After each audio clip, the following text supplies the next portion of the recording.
Baik, Bismillahirrahmanirrahim. Assalamualaikum warahmatullahi wabarakatuh.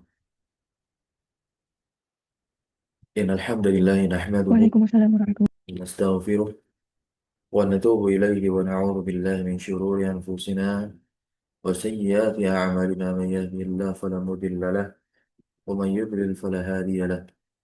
Asyhadu an la ilaha illallah wahdahu la syarika lah wa asyhadu anna Muhammadan 'abduhu wa rasuluh la nabiyya wa la rasula ba'dah amma ba'd. Alhamdulillah, thumma alhamdulillah alladzi bi ni'matihi tatimmu shalihat. Bersyukur pada Allah Subhanahu wa taala, pagi hari ini kita lanjutkan daras atau dirasah pembelajaran kita mengkaji fikih amalian sebagai seorang muslim dan muslimah yang sudah seharusnya dia beribadah kepada Allah Subhanahu wa taala sesuai dengan tuntunan yang dituntunkan oleh Nabi Muhammad SAW. Maka pada pelajaran kita kali ini kita terus dan melanjutkan bacaan kita terhadap kitab yang berjudul Sulamul Munajah, yaitu syarah dari kitab Matan Safinatus Shalah, suatu kitab yang mengajarkan kita bagaimana tata cara salat.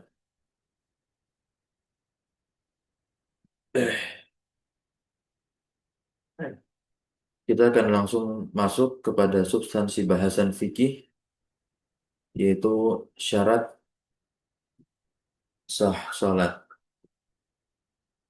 Nah, kita tidak terlalu banyak membaca syarah atau penjelasan Syekh Nawawi Al-Bantani terhadap muqaddimah.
Bismillahirrahmanirrahim. قال الإمام النووي البنتاني رحمه الله تبارك وتعالى: ثم بعد معرفة ما يتعلق بالله وبرسوله.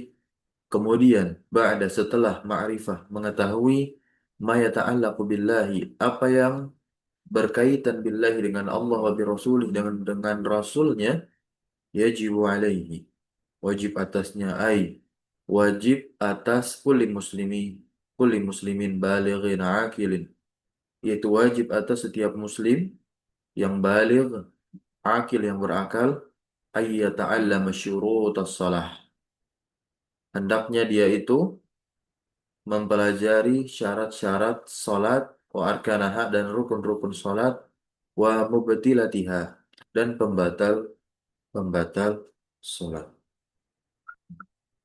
Di sini beliau jelaskan apa yang dimaksud dengan syarat. Fasyartu, syarat adalah makana khorijan an mahiyatis salah. Ini definisi dari syarat di dalam pembahasan syarat salat, syarat-syarat salat. Jadi syarat salat itu adalah sesuatu yang khorijan. Khorijan, keluar dari mahiyatis salah, dari zat salat itu sendiri. Berarti syarat itu letaknya ada di luar salat. Maka sebelum seseorang itu melakukan salat, maka syarat-syarat yang dimaksud harus terpenuhi dulu di luar salat. Kemudian waruknu, wa yardufuhu al-fardu. Sedangkan rukun, rukun sholat, ya. Sedangkan rukun sholat, nah, itu makana dakhilal mahiyati. Sedangkan rukun sholat itu adalah apa yang ada di dalam sholat. Ketika sholat itu ditegakkan, maka di dalamnya terdapat rukun-rukun yang harus dipenuhi agar sholat bisa dikatakan sah. Maka itulah yang dimaksud dengan rukun. Jadi rukun itu ada di dalam peribadahan sholat. Kapan dikatakan di dalam sholat? Ketika ibadah sholat itu dimulai dengan takbir dan ditutup dengan salam. Maka di antara takbir dengan ditutupnya dengan salam, maka ada rukun-rukun yang harus dipenuhi di sana, di dalamnya. Ya. Kata rukun sendiri itu yardufuhu al-fardu, yaitu semakna dengan kata semakna dengan kata fardu. Nah, kenapa demikian dijelaskan oleh Syekh Nawawi Al-Bantani? Agar nantinya kalau kita menelaah kitab fikih yang lain, kitab fikih yang ditulis oleh para alim ulama, baik dari kalangan mazhab Syafi'i maupun dari kalangan mazhab yang lain, nah, terkadang mereka menuliskannya fardu-fardu wudu, gitu. Bukan rukun-rukun wudu, akan tetapi fardu-fardu wudu. Maka hal itu sama saja. Ketika nama babnya adalah fardu wudu, maka yang dibahas juga adalah rukun rukun wudu. Karena di sini beliau katakan apa? Waruknu yardufuhu al al fardu. Yaitu kata rukun semakna searti dengan kata fardu.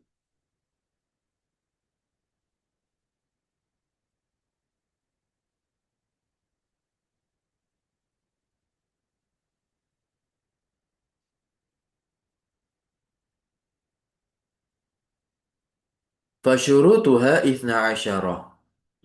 Nah, ini kita baca matanya dulu. Syarat salat itu ada 12. Ya, syarat salat itu ada 12.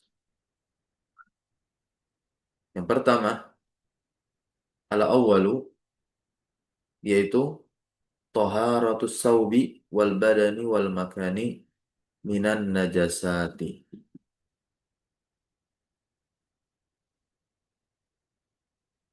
Yang pertama adalah bersihnya atau sucinya pakaian dan juga badan dan juga makan tempat dari najis. Suci dari apa? Suci dari najis. Ya. Suci dari suci dari najis.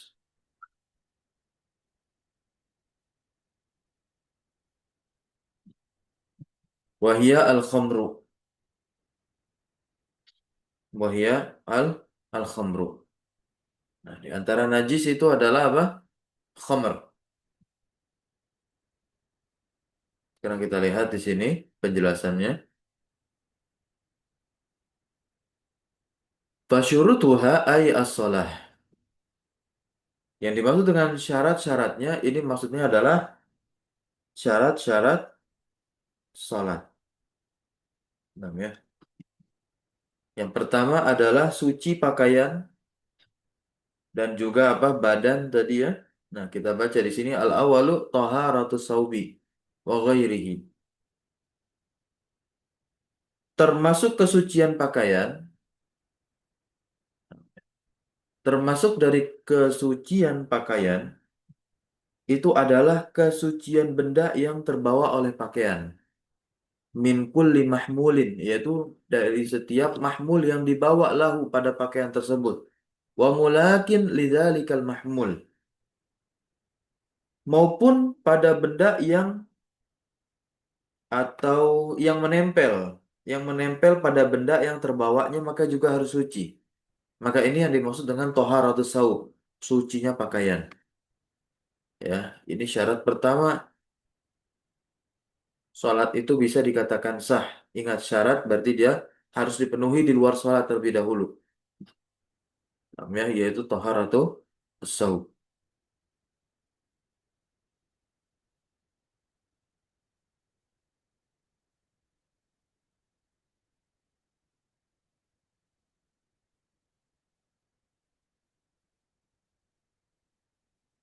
Nah, ya. Wal badan sekarang. Dikatakan tadi pada matan ya, suci pakaian, sucinya sucinya badan. Nah, tuh. Taharatus saubi wal badani wal makani. Tempat. Tempat di sini maksudnya adalah tempat di mana dilaksanakannya sholat atau ditegakkannya sholat. Ya. Tempat di mana sholat itu akan ditegakkan. Maka dia sama harus suci minan najasat. Harus suci dari harus suci dari najis. Wal badan. Nah, sucinya badan. Ya. Nah, termasuk suci badan. Wa minhu dan di antara atau termasuk dari sucinya badan itu dakhilul fami wal anfi wal aini wal uzuni.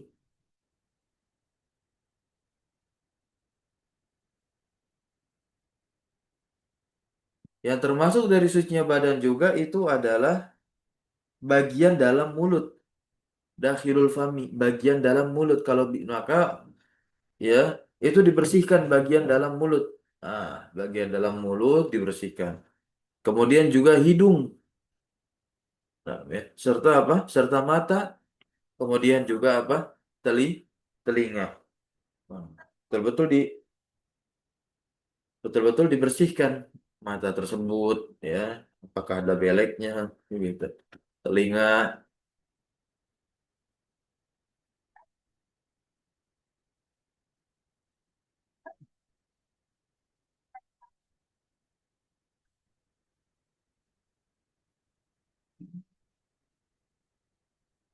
wal makan. Nah, yang dimaksud dengan makan tempat alladzi yusalli fihi, yaitu tempat adalah di mana tempat tersebut digunakan oleh musalli ya. Digunakan oleh musalli. Musalli itu adalah orang yang sholat. Nah, di mana tempat tersebut adalah tempat ditegakkannya sholat. Minan najasat, kesemua itu harus suci dari najis. Ya, toharatus saubi, yaitu sucinya pakaian, baik pakaian yang memang secara zahir atau yang menempel pada pakaian suci atau yang terbawa di pakaian tersebut pun juga harus suci. Kemudian yaitu toharatul badan, badan suci termasuk bagian dalam mulut, hidung, telinga maupun mata. Dan tempat di mana tempat didirikannya sholat juga harus suci dari apa? Minan najasat, dari najis. Ya, dari najis. La yu'fa anha, allati la yu'fa anha. Yang dimana najis yang dimaksud ini adalah najis yang la yu'fa anha, yang tidak ma'fu, yang tidak dimaafkan. Jadi kalau ada najis yang tidak dimaafkan di dalam pakaian orang yang sholat atau menempel dia, gitu, di badan orang yang akan sholat atau di tempat sholat itu didirikan, ingat najis la yu'fa, najis yang la yu'fa. Maka sholat itu bisa terkategorikan sebagai sholat yang tidak sah. Makanya, jadi harus suci, betul-betul disucikan. Baik pakaian, kemudian badan, dan juga apa tempat sholat itu didirikan nantinya.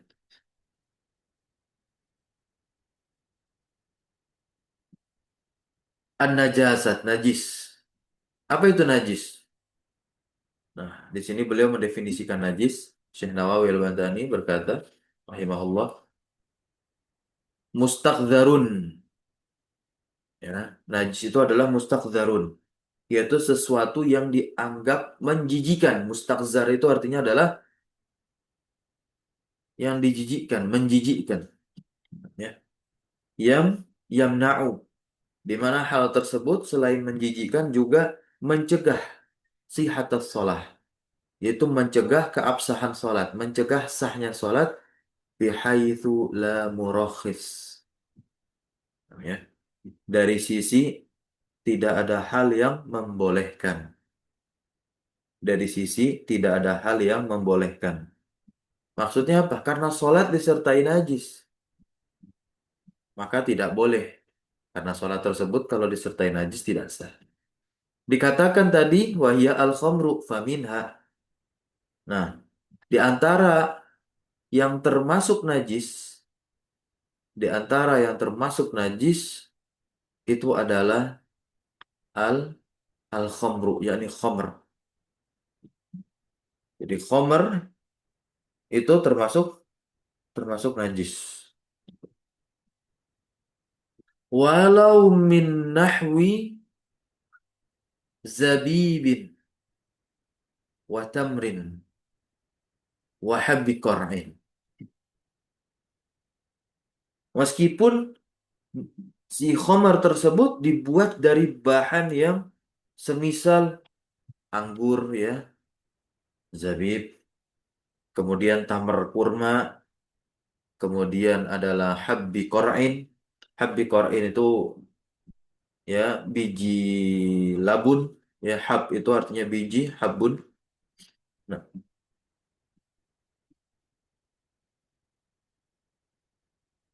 dan juga buzoh wal buzoh wal wal buzoh bidomil ba dengan mendomahkan huruf ba-nya bu, baik ya, wazza al musyalah al mu'jamah, buzoh ya. Apa sih buzoh itu? Kita lihat di sini yang dimaksud dengan apa? Dengan buzoh yaitu aruzun matbukhun au khubzun au ghairuhu. Nah, yaitu buzoh adalah beras yang dimasak. Aruzun matbukhun itu adalah beras yang dimasak atau roti, namanya yutroku salah sata ayamin, yang dimana beras yang dimasak ini atau roti yang dimasak tadi itu yutroku salah satu ayamin, ditinggalkan selama 3 hari. Maksudnya apa? Didiamkan selama 3 hari. Au aqalla au aksar, atau kurang atau lebih. Ma'al kaifiyati al-ma'rufah indaman amilaha, menurut proses cara yang diketahui oleh yang memproduksinya atau oleh yang amilaha yang membuatnya. Dan kemudian di sini di antara bentuk syaratnya lagi dikatakan dia sebagai buzoh, nasi yang dimasak atau roti yang dimasak disebut sebagai buzoh selain didiamkan selama 3 hari lebih atau kurang. Nah, namun di situ ada tandanya fayataghayyaru rihuha, yang baunya itu berubah. Idza askarat najisat. Jika beras atau roti tersebut tadi askarat, memabukkan, nah, maka najisat, dia adalah najis. Ya, najisat. Maka dia adalah najis. Hukumnya adalah najis. Kama naqalahu Al-Husain ibnu Muhammad Al-Mahali Ani Romli. Nah, ini sebagaimana tentunya yang dikutip oleh Syekh Husain Al-Mahali dari Syekh Ar-Romli. Ya, termasuk di antara fuqaha ahli fikih di dalam mazhab Syafi'i. Al-Imam Ar-Romli sebutannya. Al-Imam Ar-Romli. Ketika beliau berpendapat, maka paten. Ya, nah, bagus.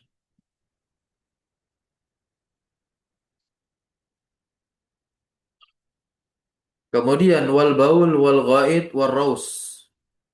Nah, al-baul, al-ghaid, ar-raus ini kita masih membahas tentang najis.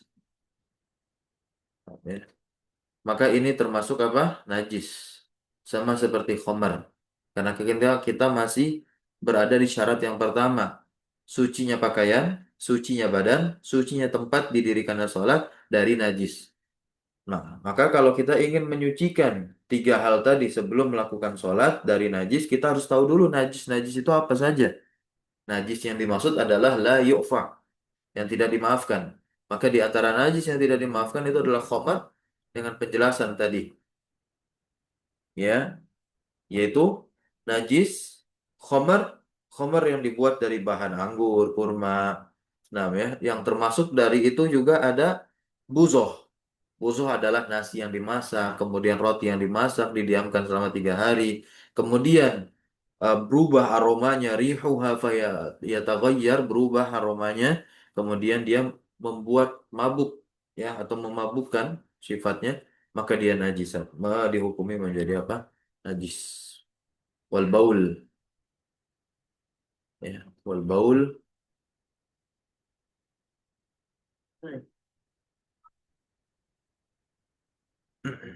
Wal baul min ghairi nabiyyin. Ya, ini masya Allah. Baul itu artinya adalah kencing, ya, kencing, air seni. Nah, jadi semua kencing itu najis di sini, tapi min ghairi nabiyyin. Itu. Air kencing termasuk najis kecuali air kencing seorang nabi, kata beliau. Ini pendapat beliau, ya. Nah, pendapat Al-Imam An-Nawawi Al-Bantani rahimahullah. Walau min ta'irin ma'kulin wa samakin wa jaradin wa ma la nafsa lahu sa'ilah. Ya. Air kencing dihukumi najis, ya. Air kencing dihukumi najis meskipun dia berasal dari burung yang halal dimakan dagingnya. Ikan, samak, ya, air kencing ikan. Kemudian jarodin, belalang. Wa ma la nafsa lahu sa'ilah, dan binatang yang tidak mengeluarkan darah-darah yang mengalir. Sa'ilah. Nah, ketika dia kencing, ya, maka air kencingnya dihukumi najis.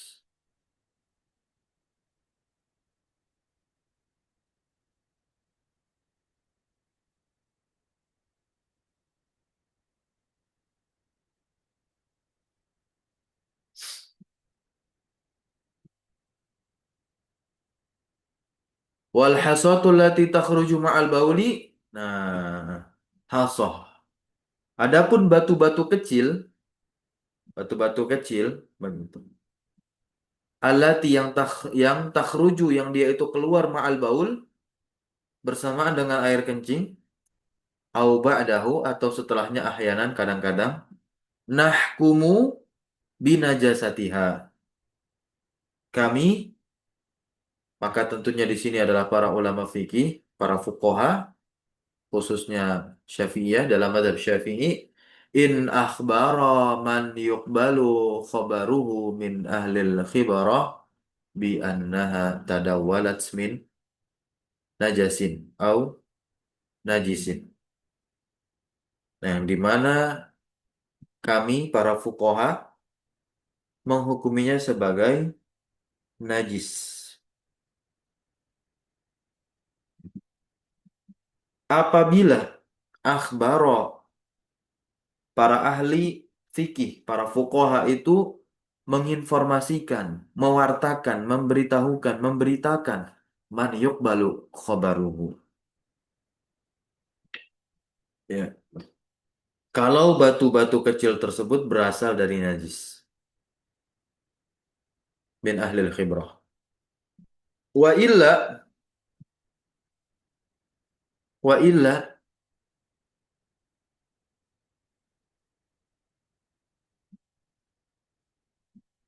fanahkumu bi tanajjusiha fatadhuru bil ghusli.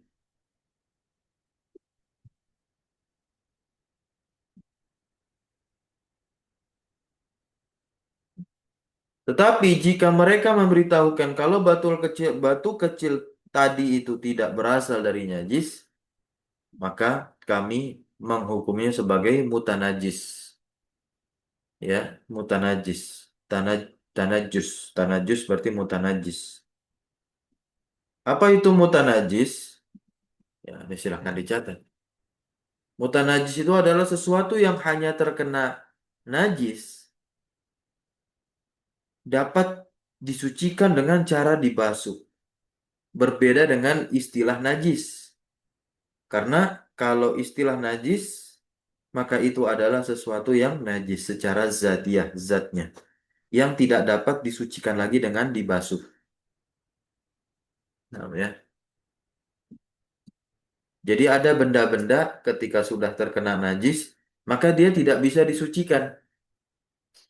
Contoh halnya, dalam mazhab Hambali, ya, dalam mazhab Hambali itu sabun. Sabun itu termasuk benda-benda yang tidak bisa disucikan kalau dia terkena najis. Sabun nyemplung ke toilet atau nyemplung kemana? WC ya, tempat pembuangan air besar. Dan di situ ada kotorannya, ada kotorannya dan masuklah situ sabunnya, sabun batang, sabun yang bentuk padat, diambil, gitu. Nah, dicuci, apakah langsung hilang najisnya? Enggak. Itu. Nah, itu di antara bentuk ada istilah najis dan ada istilah mutanajis. Nah, ya.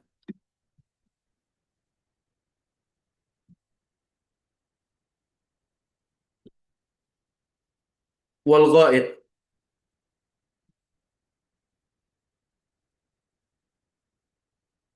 Ghaid itu adalah kotoran,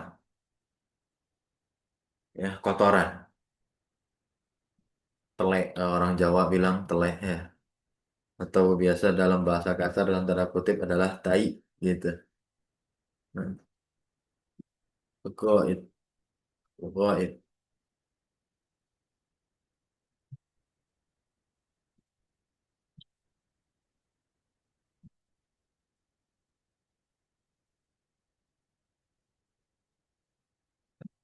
Ya. Apa itu ghaid? Ghaid adalah al-adhirah, ya, atau al-udhrah. Al-udhrah ya. Al-adhirah atau al-udhrah wa huwa khasun bima minal adami. Yaitu adalah nama kotoran yang keluar dari dubur manusia. Adami ya adami, bani, bani Adam. Begitu. Wa huwa khasun bima minal adam. Yang keluar dari duburnya bani, bani Adam. Baik laki-laki, perempuan, maupun khunsa. Kemudian ar-raus. Apa itu ar-raus? Wa huwa min goiril adami. Paham ya? Raus itu adalah kotoran juga, tapi keluar dari selain manusia. Maksudnya keluar dari dubur selain manusia. Walau kana rausu ala suratit to'am. Meskipun yang keluar dari selain manusia, dari dubur selain manusia itu berbentuk seperti makanan. Paham ya? Kadia raus dihukumi nah najis.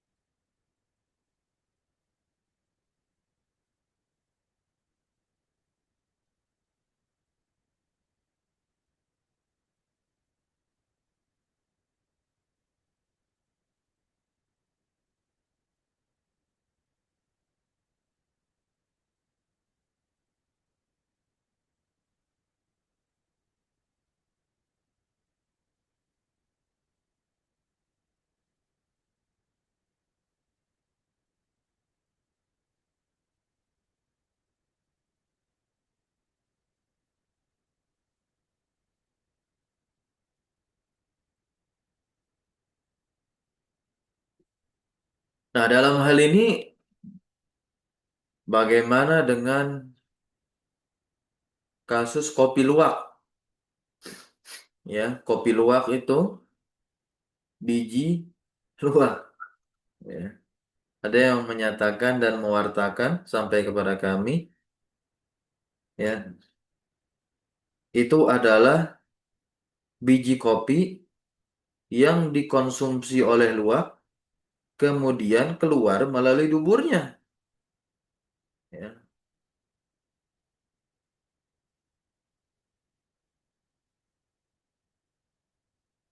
Jadi ada biji kopi, kemudian dimakan oleh luwak, dan ada proses melewati saluran pencernaan, lalu keluarlah melalui dubur si luwak tersebut. Luwak ini kan bukan manusia.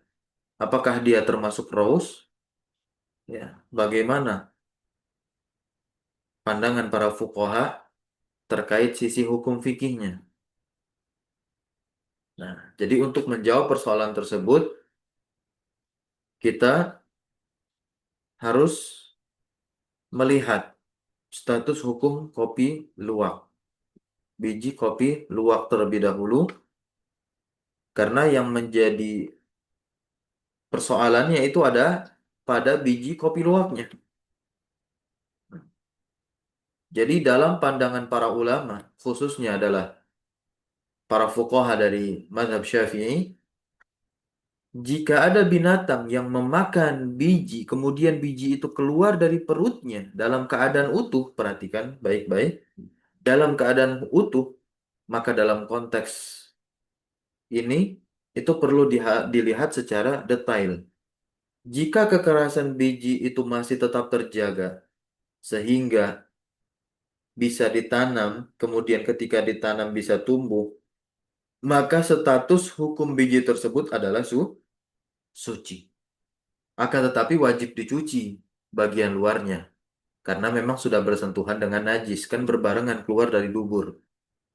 Ya, jadi dicuci dulu tuh biji, kemudian kekerasan dari biji masih tetap terjaga, saat ditanam masih bisa untuk tumbuh, maka ya hal tersebut statusnya apa? Suci.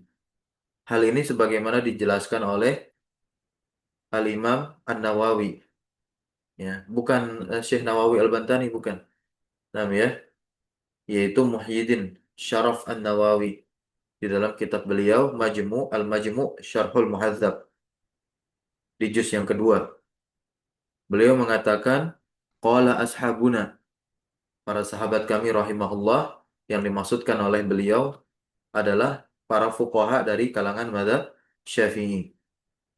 Mereka berpendapat, idza akalatil bahimah habban, apabila ada seekor binatang itu memakan habban, biji, wa kharaja min batniha, dan keluar dari perutnya, sahihan, dalam keadaan masih utuh, fa in kanat salabatuhu baqiyatan bihaitsu law zuri'a nabata. Nah, dalam konteks ini jika kekerasannya masih tetap, di mana sekiranya ketika ditanam dia nabata masih bisa tumbuh begitu, ya, fa'ainuhu tahiratun, maka zatnya itu su suci, maka biji tersebut dihukumi suci. Lakin yajibu ghuslu zahirihi limulaqatin najasah. Akan tetapi ya permukaan atau bagian luarnya itu harus dicuci limulaqatin najasah, karena memang sudah bersentuhan dengan najis.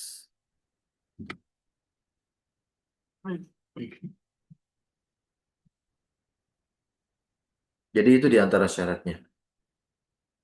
Lalu bagaimana dengan kasus binatang yang menelan biji, kemudian bijinya keluar dari duburnya, namun kekerasannya telah hilang?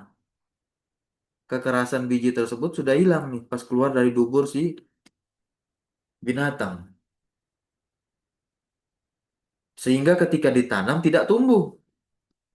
Maka dalam hal ini statusnya najis. Dijelaskan oleh Al-Imam An-Nawawi dalam kitab beliau Al-Majmu' Syarhul Muhadzab, masih terusan pernyataan beliau yang sebelumnya, li'annahu wa in sara ghidha'an laha fama taghayyara ilal fasad fasara kama law ibtala'a nawatan wa kharajat fa inna batinaha tahirun. Nah, biji tersebut dimakan oleh binatang, ya, namun tidak menjadi rusak karena menjadi apa namanya binatang yang menelan biji, kemudian biji keluar dari duburnya, maka bagian dalam biji tersebut, ya, adalah suci dan kulitnya menjadi suci dengan dicuci. Berbeda jika kekerasan biji tersebut telah hilang, ya, kalau kekerasan biji tersebut telah hilang, di mana jika ditanam, nah, ya, jika ditanam itu dia tidak tumbuh. Nah, ya, lauzuri'a kata beliau, lauzuri'a kalau ditanam lam yanbut, maka dia tidak tumbuh, fahuwa najisun, kata Al-Imam An-Nawawi dalam kitab Syarhul Muhadzab Al-Majmu'. Maka dia najis. Barakallahu fikum. Itu di antara bentuk catatan dari pembahasan kita terkait macam-macam najis, khususnya pada poin ar-raus.